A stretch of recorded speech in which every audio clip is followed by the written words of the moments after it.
ये बताया जा रहा है जो रास्ते में चल रहे हैं कि कल्याण का रास्ता तो ये था, पर तू भटक गया था। पर अब भगवत कृपा जब होती है तब उनकी कृपा से वो जीवन में कोई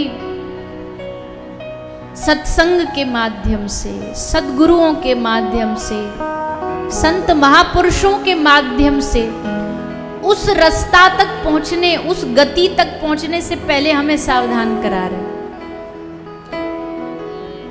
हमें बता रहे हैं कि ये सावधानी है तुझे बरतनी है। तू कहीं भी रहे, कुछ भी कर, पर संग संग में भगवान का नाम याद रख। स्थिति कुछ भी हो, परिस्थितियां जीवन में बदलती रहती हैं, अच्छी बुरी, मनोभाव भी बदलते रहते हैं। मनोभाव, मन के भाव कभी बहुत अच्छे होंगे, कभी बहुत बुरे होंगे, कभी पाप वृत्ति बढ़ेगी, कभी पुण्य वृत्ति बढ़ेगी, कभी सत्कार्य का भाव बढ़ेगा तो कभी अवनति होगी, कभी उन्नति होगी। ये जीवन भर ये रास्ता, गाड़ी चलती रहेगी, चलती रहेगी, रास्ता चलता रहेगा। और जैसे महापुरुष कहते, ये जीवन एक रेलगाड़ी की यात्रा है, यहाँ कुछ आते रहेंगे, कुछ जाते रहेंगे। रेलगाड़ी की यात्रा, ट्रेन यात्रा करी है ना सबने? करी है कि नहीं करी? कैसी होती है? बड़ी मजेदार होती है। नई नई वैरायटी के लोग मिलते हैं, नए नए घटनाएं घटती हैं। पता चला फोन पे बात कर रहे थे, खिड़की से फोन ही चुरा के लेके भाग गया। ट्रेन यात्रा बड़ी अद्भुत होती है, पर उसकी अद्भुतता क्या है? बोले समझो, कोई व्यक्ति यहाँ से लेकर के किसी कार्य के लिए, किसी काम के लिए कहीं बम्बई कलकत्ता जा रहा हो, उसने गुड़गांव से, दिल्ली से ट्रेन पकड़ी और जा रहा है कलकत्ता। पूरा दिन लगेगा पहुंचने में, पूरी रात लगेगी। तो अब हमारे भारतीयों, जो भारतीय लोग हैं, उनका एक चलन है कि जब वो जाते हैं कहीं घूमने तो एक बैग तो कपड़ों का होता है और एक बैग खाने का होता है। उसमें मठरी होगी, लड्डू होगा, चिवड़े होंगे, मुरमुरे होंगे, सब भर के ले जाएंगे। जैसे कोई कितने भूखे प्यासे होता है, आदत है। कहीं यात्रा जानी हो तो मैया नहीं पहले से ही वो लड्डू घी के बनाने लग जाती है, भैया वहाँ जाना है यात्रा पे, 4 धाम यात्रा पे जाएंगी तो 10 दिन पहले से ही मिठाइयाँ बननी घर में चालू हो जाएंगी। तो सब माल लेके अपना बढ़िया ट्रेन में लेके बैठ गए, चढ़ गए। अब चढ़ गए, अब एक दिन भर की यात्रा है, अकेले बैठे बैठे भी बोर हो जाएंगे, इसलिए सोचा संग वाले से चलो यारी कर लेते, दोस्ती कर लेते। तो वहाँ से पूछी, भैया क्या नाम है तेरो? तो वहाँ ने बताई, हमारो फलानो नाम है। कहाँ रहते हो? गुड़गांव। अरे हम भी गुड़गांव में रहे। कौन से सेक्टर में? फलान। अरे वहाँ तो हमारी चाची रहती है। निकाल लिया रिश्ता। बातचीत करने के लिए इतना ही रिश्ता काफी है हमें। अरे वो तो हम भी जानते। और ऐसे करते करते बातचीत चालू हो गई तो प्रेम हो गया आपस में। बोले अरे भैया कुछ लड्डू खा रहे हैं, 2 लड्डू निकाले। बोले लो एक आप भी खा लो। एक उनको खिला दिया, वो भी अपने घर से माल बना के लाए थे, उन्होंने अपना लड्डू तुम्हें दे दिया, मित्रता हो गई। भैया आना तो गुड़गांव, हम मिलना। बोले हाँ मिलेंगे। बातचीत हो। अब अगले स्टेशन पर जो तुम्हारे साथ वाला पैसेंजर है उसकी मंजिल आ गई तो बोला भैया अब हम चलते हैं, अब हम अगले स्टेशन पर जाना। अब आप उसका हाथ पकड़ लो, पांव पकड़ के रो चीख के बोले ना भैया हम तुमको नहीं जाने देंगे, तुमको तो हमारे संग ही चलना पड़ेगा। वो कहेगा जी नहीं, हमको तो यहाँ उतरना पड़ेगा, हमारा मंजिल ही यहाँ, हमारा रास्ता ही यहीं तक था। आप कितना रो लो, गिड़गिड़ा लो, उसको उतरना पड़ेगा, टिकट ही यहीं तक है। तो उतर गया, अगले स्टेशन पर जाके उतर गया। अब अगले स्टेशन पे वो उतरा तो अगले स्टेशन पर एक फिर नया यात्री आ जाएगा, एक नया पैसेंजर आ जाएगा। अब उससे दोस्ती हो जाएगी और ऐसे करते करते दोस्ती होती जाएगी। कुछ पुराने यात्री उतरते जाएंगे, कुछ नए चढ़ते जाएंगे, यात्रा चलती जाएगी और चलती चलती चलती अब तुम्हारी मंजिल आने वाली है, अब हमारा स्टेशन आने वाला है। तो अब अगर हमारा स्टेशन आने वाला तो हमारी समझदारी क्या होनी चाहिए? स्टेशन आने से पहले ही अपना बैग पैक कर लो, है कि नहीं?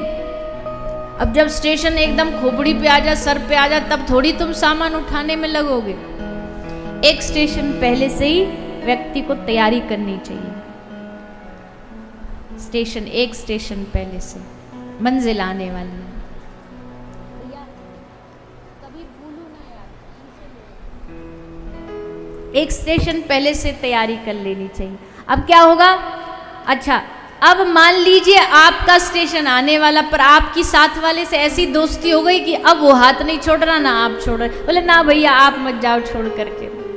जिसका जहाँ तक गंतव्य, जिसकी जहाँ तक यात्रा है वहीं तक उसको जाना पड़ेगा। ठीक वैसे ही ठाकुर जी कहते हैं, संत महापुरुष कहते हैं, ये जीवन एक यात्रा है। भगवान ने सबको एक टिकट दे के भेजी है, स्टेशन दे के भेजा है कि फलानी तारीख को इसकी मंजिल आ जाएगी, इसे उतरना पड़ेगा, इसको छोड़ना पड़ेगा अपना रास्ता। अब इस यात्रा में भैया देखो, हर रोज हमें कोई ना कोई नया यात्री मिलता है। कभी कोई नया भाई बहन मिल गया, नया यात्री मिल गया, कोई नया दोस्त मिल गया, नया यात्री मिल गया, उनसे प्रेम हो गया। पर भैया उन यात्रियों का भी तो अपना स्टेशन है, वो यात्री भी तो कभी वहां छोड़ करके जाएंगे। एक समय आएगा दादा दादी चले जाएंगे, एक समय आएगा माता पिता चले जाएंगे, एक समय आएगा आसपास के सगे संबंधी चले। क्यों? क्योंकि उनकी टिकट ही यहीं तक, उनका रास्ता ही यहीं तक। और एक दिन आएगा जब हमारी टिकट भी आएगी। और समझदार यात्री कौन? एक स्टेशन पहले से तैयारी कर ले। समझदार कौन? पहले से समझ जाए, पहले से इस बात को याद रख ले कि हमारी मंजिल आए उससे पहले हम तैयार हो जाए। और तैयारी क्या है? क्या है तैयारी करना?